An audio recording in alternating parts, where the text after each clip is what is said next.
Who's next? Go ahead. I was just going to ask about reading levels and reading comprehension when they graduate.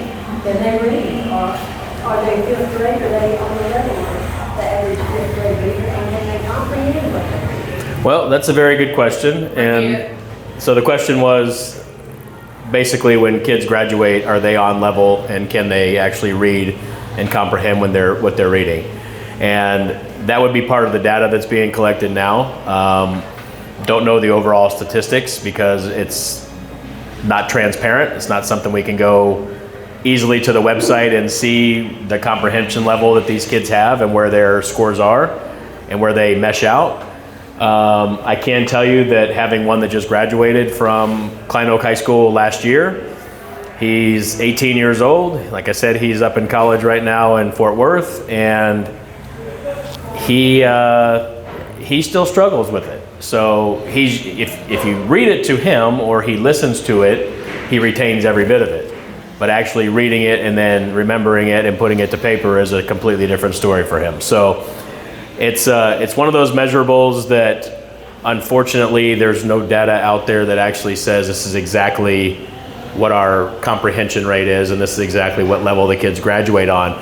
But in my personal opinion, I don't think the kids are graduating. Having a graduate myself, I don't think they're graduating on the level that they should be. So once you get on the board, will you have access to that information? I'm sure that's information that's probably available. Well, maybe to some, but not board wide, it appears. But I would think that it'd be something that we could definitely ask for. Whether or not they're going to supply it is a different story. But it is definitely something that it's a concern of mine, especially having a dyslexic and dysgraphic child that wants to attend college. So when I can't sit down with him and do his work with him and make sure he's retaining what's being taught and what he's reading, it's definitely a concern for me. So it is something that we could ask the question. If we get a response, is a completely different story. And that seems to be the way of the world now with Klein ISD. You ask the question, PIR, personal information request, or a FOIA. Klein's first method is to try to block it. They send a message to the Attorney General's office to block your request. And then you have to fight that battle, and you might get your information 90 days down the road. Yes. So my question is, can you explain what plausible deniability is and repeat the question? Can I explain what plausible deniability is? Yes, I can. This one's very near and dear to my heart. This is the FNG and DGBA process. I don't know if y'all are familiar with those policies, but as constituents of the district, you should get to know them. That is every parent, teacher, student, and constituent's last source of recourse against the district. So if you have an issue that you cannot get resolved on a local level and you're talking to the teachers, talking to the administrators, if you still can't get it resolved, you can file this paperwork. It is a long, painstaking process, and just be prepared for a 75 to 120 day window to get it from start to finish. And those are business days. So school holidays don't count, those are business days. So if you were to file something right now, you probably will not get a response on that, and it probably won't reach the board level until the last week of school, sometime around graduation. So that's bullying and any kind of issue? Anything. Your kid's being bullied and you take it to the school and the school says, well, we took care of it, we separated them, even though your kid came home with bite marks, scratch marks, whatever the case may be. Anything. Teacher issue. I have one in play right now, so I can speak to that one. And the one I have in play was calling out. I actually put in a grievance about the grievance process. And about how terrible the grievance process is, about how long it takes, about how it has no oversight. And now I put that in at the end of last school year. And now we are just now they tried to dismiss it, and we've gone through 3 levels of appeals on it, and Klein just missed their window. So it's very clear cut. We as constituents, or we as parents, we have to meet certain dates. We have to have things supplied by certain dates and times. If we miss, the whole thing is dismissed. They throw the whole thing out. It doesn't matter how good of the information it is. We have a friend, we know a lady that sent in all this great information about false reporting to the state, all this stuff for extra revenue. They don't even care what the topic is. It's just automatically dismissed. If you're 1 day late, 1 minute late, you're automatically dismissed. And they won't even touch it again. And you can't file another one over the same thing because now you're outside of your window. So in my particular case, Klein ISD missed their window. They had a 15-day window to get me a response. They missed their date by 45 minutes. And now I've sent messages to the board, I've sent messages to everybody in the district, and it's been almost a week now, and I still don't have a response as to how they're going to handle it going forward. So when they mess up on their end, they don't care. You mess up on your end, they wad it up, throw it away, and it's a done deal. So plausible deniability in the FNG and DGBA process, it's two separate policies. DGBA is for teachers or employees. FNG is for parents, students, constituents. They have amended that twice in the last year. Twice in a year's time. They being the school board. They being it was brought before the school board for a vote twice in the last year, within the last year. The only positive thing that came out of that was the initial filing. They decided to give you 15 business days instead of the initial 10 that was part of the policy. So if you have a kid that's being bullied, sometimes they shell up, you know, they don't want to come out and tell you right away. It gives you a little bit extra time. That's the only positive that came out of it for the constituents or anybody else. In that process, they took the superintendent's name out, and now they've turned it over to chief of schools. So now the superintendent of Klein ISD has plausible deniability of any wrongdoing going on or any problems going on in our district. It was brought before the board and it was voted through and passed with flying colors. So if anybody walks up to our superintendent, sees her at the grocery store and walks up and says, hey, what's going on over here? I haven't even heard of that. So is it the title change that caused? Correct, because everything did filter back to the superintendent. You had to send your information to the superintendent, and then she'd pawn you off on somebody else immediately. There is no more superintendent. But she still saw it first. Now it doesn't go to her at all. Now if you want to respond, you send it to the chief of schools. So basically our superintendent is, and I was told, I had a personal meeting. There was another personal meeting that I've had. So I've had many meetings, and this is where I have all this information. That's why I said it's near and dear to my heart. And in that meeting, chief of school, a guy by the name of Brian Greeny, Dr. Greeny, he looked me right in the eyes and he told me, when you're talking to me, you're talking to Jenny. And I said, well, y'all don't look anything alike. I said, you have no hair, she has bleach blonde hair, and totally different figures, right? And he said, well, who do you think I talked to about this stuff? And I said, it doesn't matter. The issue that I brought before the school on this particular occasion was a big enough issue that the superintendent should have been involved in. It involved indecency with a minor, an adult indecency with a minor, and it happened to my son.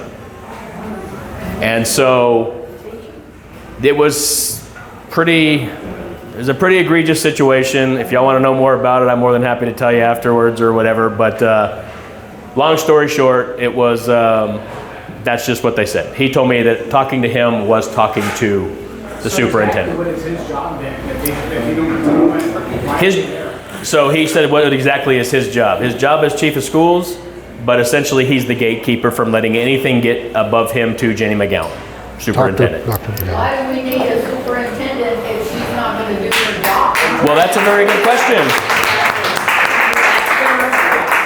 And I have it on recording, so we can all listen to it at another day, but I have it on recording where he told me that her job was to go from school to school to school and get involved with the individual classrooms and the teachers and the students.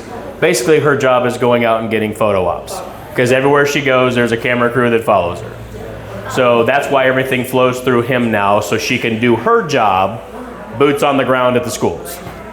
That's what I was told. Yes, ma'am. Okay, my question is. I'll give it to you if my hands are. Okay, my question is, as someone who has spoken at many school board meetings, so I know how it works where we don't get any interaction between the parent speaking and the board that sits up. Like this? Exactly. So my question, I'll start with Jack, how will that be different if you are elected? When you are elected? Well, hopefully I'm elected.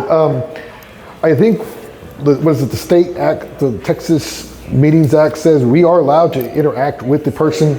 Actually encouraged. Asking the question, but I don't know why our school board doesn't. Although I think last time at the last meeting, Denise did try and respond to someone and was cut off by the lawyer. I find it very odd too how the board is situated. If you just optics, it says everything. If you look at the board, go online, look at any of the meetings. If you look, front and center is the president.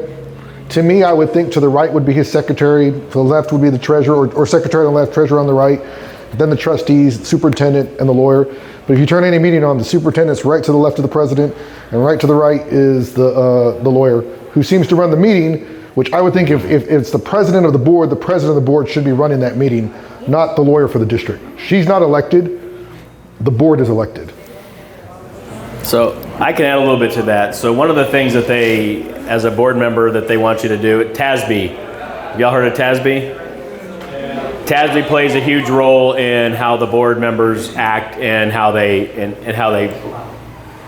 receive you during a board meeting.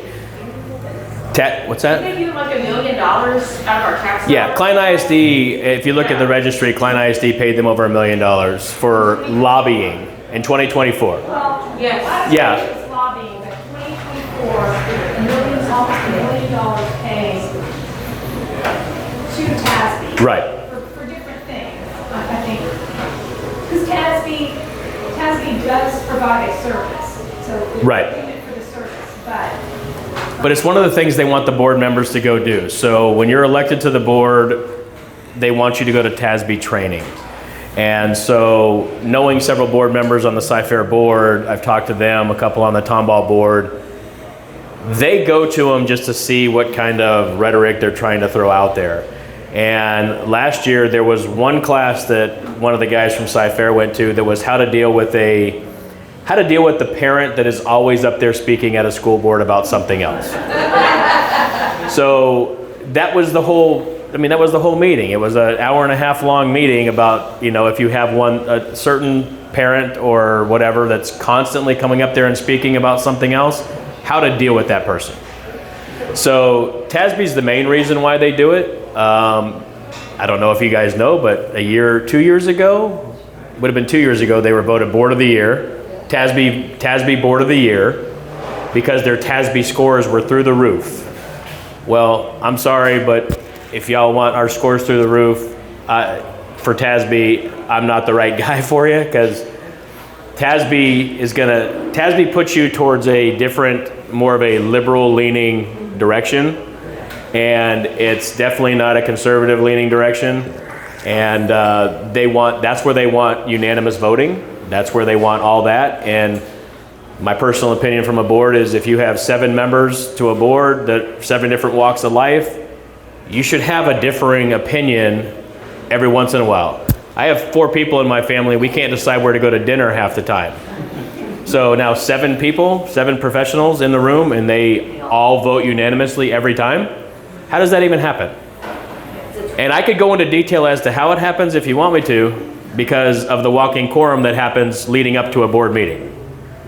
Jenny McGowan, our superintendent, she makes the agenda. She then contacts every single board member we have on an individual basis to talk to them about it. There's no pre-discussion. There's no pre-discussion that happens. If they were to discuss anything with more than a majority, then they have to announce it, 72 hours in advance, because these items are supposed to be brought up in the board meeting so they can be discussed in front of the public. That's per Texas Open Meetings Act. That's a law. But Jenny goes around to each individual person and she has a conversation, so she knows what the vote is going to be before it even gets to the board. That's why there's never any conversation at the board. There's never any debate. There's nothing. She talks. Or they speak in code. Or they, yes. But little things like he mentioned, you are encouraged by Texas Open Meeting Act. It's interaction is encouraged. Doesn't happen. Denise has asked a question before. She was told the wrong penal code to address it. She was told penal code 551.007. That code does not address a non-agenda item at all. Actually, the non-agenda item is 551.049. So when I heard that, I wasn't at that board meeting, but when I watched the replay of it, I immediately looked it up. Doesn't even account for it. So the lawyer gave the wrong advice to a sitting board member. So that tells you how much the lawyer is intertwined with what's going on. I was just going to interject a couple of questions that were more broader that I handed to Priscilla. So maybe she can ask one of those. Jamie, do you have one? You want? Go ahead. My question is this. You guys have mentioned about trimming the fat off of financials, correct? Mm-hmm.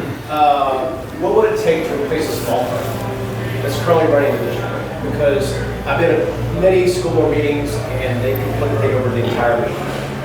What would it take to replace this small firm? Repeat the question. He asked what would it take to replace the law firm. I'm guessing it'd have to come before vote for the board, and the board would have to vote to replace the law firm. So. Too much power. Yeah. Well, the problem I have with the board, the legal that's sits on the board. Oh, sorry. Everybody hear me all right? I'm pretty loud, so. We have the same legal counsel for the district as we do for the board, which to me seems like a huge conflict of interest. So if you have the legal counsel that is supposed to be, following the active day-to-day activities going on inside the schools, it's also the same law firm that's telling our trustees what to do and how, or what to do or what not to do and how to do it. And to me, that's just a huge conflict of interest. They should have a separate legal team that handles the school and a separate legal team that handles the board of trustees. So, I mean, we could definitely bring it up. We could definitely say it. I have a huge problem with it myself. Yeah. There's nothing worse than Ellen Spalding sitting up there, and when you have a student up there talking and she just starts blaring the horn in their face and their time is up and they just cut the microphone off on a 16, 17-year-old child that's up there, talking from the heart about something that happened to her, and they blast it right in her face. So. And that's a big issue. You're talking about the board members don't even debate any subjects, because they already know what the vote's going to be, between the board members. Yep. But when a homeowner who is a taxpayer only has 2 minutes to talk about, and it could be a serious issue that's going to take more than 2 minutes, Yeah. but there's no dialogue between the board members, because I've been there, and it's just like you're just talking to a brick wall. So what's the purpose? I think it's just not even being a decent human being to respond to someone who's just voiced something that's so concerning and you can see they're moved, right? Just sit there and stare at them and not even acknowledge them. Thank them for speaking. These people that pay thousands of dollars in taxes, for the school district, and they really don't have to say so. I mean, it's like blowing off steam. Well, like I said, that's one of the reasons I'm running, because this isn't easy for me to pick up and run. I've got family, swim team, soccer that I got my church night that I'm giving up. I'm doing this because I see something that I don't see as right. I feel called to come up here and make a change and stand up for the voters. Because that's what I am. I'm a voter, but I'm a voter who sees something that's not working, right? And something has to change. So that's one of the main reasons I feel called to run. I just wanted to say it's 7:56, and I was hoping we could get to those questions because it'll give us a broader topics. And then after that, maybe we can start winding down. And we have some other candidates running in other races. I would like to speak. Our meeting is a goodwill to them to get up and tell us a little bit about themselves too. So I want to say one to that because I think people will be interested in what they have to say as well. But I do want to hit on some of those other questions just because it will get us on a broader range of topics that needs to be covered when we're looking at the school board race. Absolutely. Okay, so here's one of the questions listed. School year 2026 and 2027 will start the voucher program established by SB2 of the Texas 89th legislature. How do you expect this to affect Klein School District? I'm a free market capitalist, so I believe that if we want kids to use their vouchers to come to our schools, we have to present the best schools out there, right? I mean, we have to have the best teachers, the best ratings in the schools, so that we're attracting people to want to go to our schools, right? If you can spend your money where you want to send your children, aren't you going to send them where you think the best interest lies? So we need to create an environment supporting the teachers to create the best product out there. So that's an interesting question, and I'll preface that by saying that Klein is already an open enrollment district, if y'all didn't know that. So Klein goes and sends out flyers and puts them on all over the districts around us. So we're trying to literally pillage people from all around to come join us in Klein ISD. So that's a source. We want them because if you get the student into your district, you get the money from the state. So we are going and we're actively recruiting people to come into our district. So it's interesting that Klein had such the upper echelon of Klein, the board, was actually pressing Austin so hard about this voucher bill when we've been pillaging our neighboring districts for years. But as far as that concerned, I said it last year, I'll say it again. For us to have a problem with that, we need to, or for us to try to counteract that, we need to clean up our own backyard first. All we do now, and all what's been done so far, is just point the finger at Austin and say they're not giving us enough money. And we're not coming back. We're not tidying up our own mess. I mean, we're not following, the teachers are not following the teacher code of conduct. The students are not following the student code of conduct. The district is not following the district code of conduct. So it's chaos. It's chaos. And so if we want to retain the students that are here, and we're going to retain a large sum when that comes into effect in the 26-27 school year, because a lot of them rely on bus service. A lot of them rely on the free and reduced meal plans that we have here in Klein ISD. So you're going to retain a large portion of the district anyway. But there are a lot of people that are on the fence. There's a lot of people that have already been pulled out for private school, and there's some that can afford it, haven't done it yet, that might do it. And there's some that might take this opportunity to do it. But right now, it's hard to say. It is going to impact us. We will have people leaving. But we need to clean up our own house before we can go point the finger. And when we clean up our own house and make ourselves more attractive, as Jack said, people will stay and people will come. And the open enrollment part's not going away anytime soon. So expect to see those flyers all over the place, and just like they do every year. Okay, and this is the last question on this flyer, since y'all already talked about kind of the budget. So there are many reports and rumors of retaliation against teachers and students. As a board member, how would you address such concerns? I'll let you take this one first. Yeah, true. I'm one of the victims. So Repeat the question. Oh, So- never mind, sorry. yeah, she read it. So I can. Do repeat the question because some of them didn't hear it. So lots of rumors about retaliation against parents and teachers, right? And students, right? From the schools. From the schools. Retaliation against teachers and students. Okay, retaliation against teachers and students. So they're not rumors, they're truths. Happens all the time. Some of y'all that I talked to before, and I pointed to that book already once. I have 3 others at home. That's book number 4. And those are all teachers, parents, students that are contacting me, asking me for advice. It's a real deal. We have somebody here, Nikki. She actually just helped a teacher that was going through the teacher contacted both of us. We talked to the teacher, and that's kind of what I've been doing. Somehow I lost the election last year, but I was still a voice for people to call, and I took every call seriously, and I listened to what they had to say, and I tried to help them out as best I could. And another teacher actually just contacted me today. Yep. Another teacher. So I have another book like It's coming. It's the real deal. And so, as far as the retaliation goes, the bullying and retaliation, Klein is supposed to be a zero tolerance bullying district. Yeah. Well, that's what they tout themselves as, and that's what's all over the walls at the school, right? My son was personally a victim of bullying.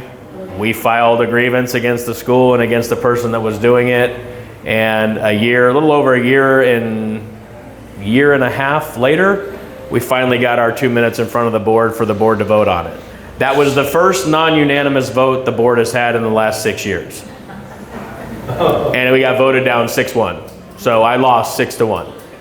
Even with a binder this thick of statements from parents, teachers, students, all saying the same thing about the bullying that was going on, I still somehow managed to lose this bullying grievance. And the guy still has a job.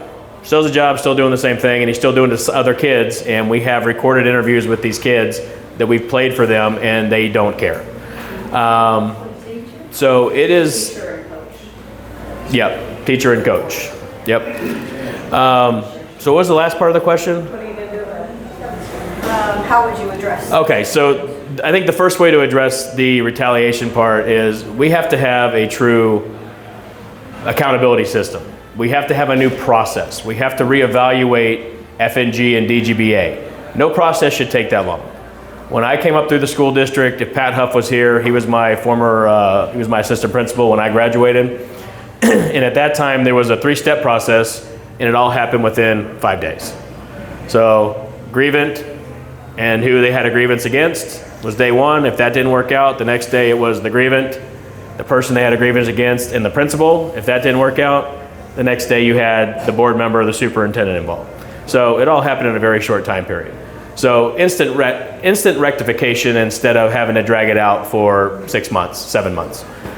Yes? Okay, I think, Are we running out of time? stay on track. I think you guys should have a couple of minutes to make your concluding remarks and anything else that you need to, let us know about. Maybe after this question. Okay. Did you want to add anything to that or no? Oh, the only thing I could add is the only way to change this, do what we're doing now, is to change some of the board members and make changes to the policies to keep that. I'm going to be honest with you. Before running, I did have a little concern. I've got 3 boys in the district, but and it was concerning because I was worried if I run, are they going to take it out on my boys? Because I don't know what I'd do if they did that. You know, it's one thing to attack me, it's another thing to attack my children. So I hope not. I hope they see I'm doing this for the right reasons. You know, I don't hate them. I just think that there's checks and balances in all facets of our government. And we need to return the checks and balances between the school board and the administration. And they will retaliate, and my sons are pros at it. They dealt with it last year when I ran, so they know exactly how to play it off and let it roll off their back at this point. So I'm not so worried about my children or my child because he's already been through it once, but the retaliation is real. I'll make this fast. I was in another meeting with Cypher School District, the people that are running for that. They had 7 sheets of paper that were books that are in the library that were appalling. That I cannot believe that I had no clue what half of the crap on what they meant or what they were. And I'm an adult and I've been around, I've been around a few years. And I am just curious, and these women said that they were on the bottom shelves, so that all the little people could get to this garbage. Oh, sweet. And this literal garbage. What do we have going on in Klein District? Do we know what's in those libraries? I don't know. I don't. So this is a question that came up. This was a big deal maybe, 3 years ago? 3-ish years ago? And the difference between what Klein does versus the other districts are very transparent about the books that they are taking off the shelves and the reasons why they're taking them off the shelves. Klein, there's no transparency there. So they could tell you that it's happening, but you can't get the information as to what they're pulling off. So in Klein ISD, you could put in a FOIA request right now and 45 days later, you'll get a letter from the Attorney General. It'll take you 6 months to find out what books have been removed if the Attorney General decides to side with you and say they need to supply the information. That's how Klein masks it. So Klein doesn't want you to know exactly what they're doing. They've done something, but what they've done and what books they've removed, couldn't tell you. So Cypher, these women from Cypher, they said that they got somebody in there to find out what was on the shelves, what was on those books. These books were supposed to have been gone, but no, they're still there. Yeah. How do we get somebody in there to find out what kind of stuff our children are looking at? It's, as a board member, you have access to the schools. So as a board member, you can show up and you can go walk into the library, you can check it out. As in, what's that? Well, kind of, depending which board member you are. Some get special privileges, some don't. But definitely, if as a parent, you can't just walk up there and say, I want to come in and look at what books are on your shelf of your library. They're going to tell you to file a FOIA or a PIR request, and then they're going to delay it. That's just the tactic that Klein uses. So you'd have to be on the board first, and then you'd have to set up your meetings with the schools and actually go in there and look and see what's on the shelves. Okay, so with several of these issues that we've talked about tonight, if we're not getting anywhere with the board, and we're not getting anywhere with the superintendent, and we're not getting anywhere with anybody else, we're just supposed to say, okay, great, let's have a good day, and we'll just let you guys do this. Is there somewhere we can go that can deal with this? Attorney General? The next step would be, you could obviously report it to the TEA, but the TEA is a... I think it's time to ask for, it's another conversation. I've So- definitely another conversation that we can have and it's dealt with. I'm Yeah. the one that has gone all the way to my Morat, one of the very few parents. Yeah. We can talk afterwards if you'd like. Yeah, so that... We, yeah, wrap up, do your wrap up. Yeah. Closing Okay. statement, nothing with Morat. Okay. Oh, man. No, I have tried. So once again, I want to thank all y'all for coming out. I really appreciate the attendance.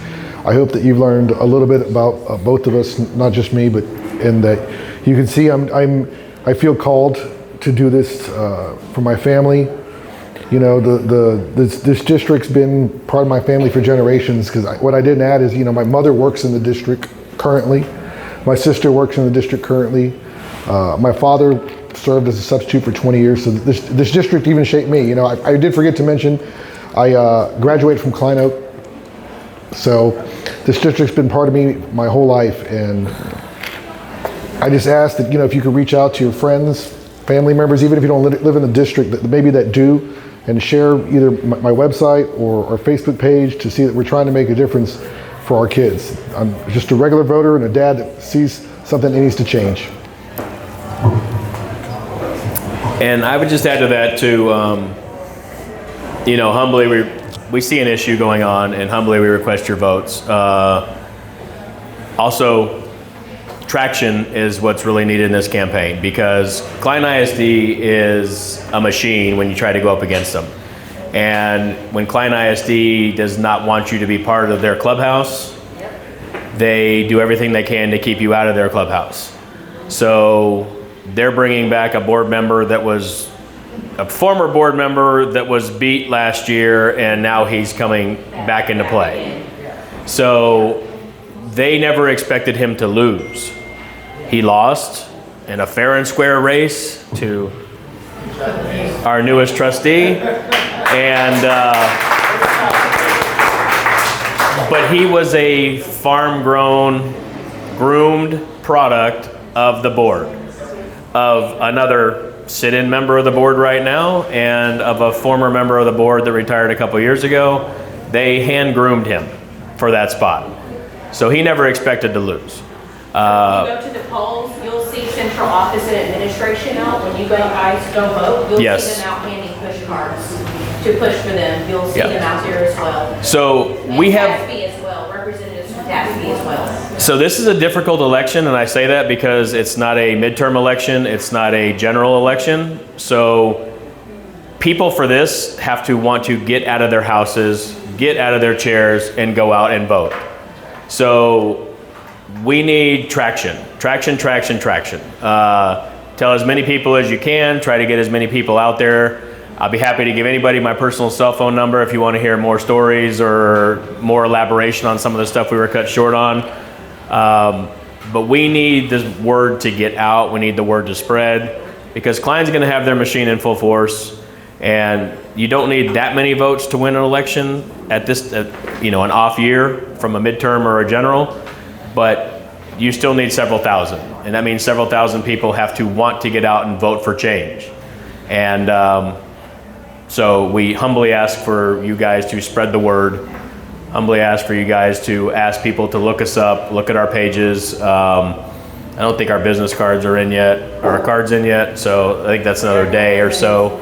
We're hoping they'd be in today, but be more than happy to give anybody my cell phone number. You guys can call me at any time. If you reach out to anybody else, they can call me. We need this to spread like ants, like stepping on an anthill and go out. We need the whole anthill to come vote for us. Take your neighbors to vote, donate to the PAC. Yep. Yeah. It's a big issue. It's a big deal, and changes need to be made. And I think what Klein's expecting is their machine usually wins.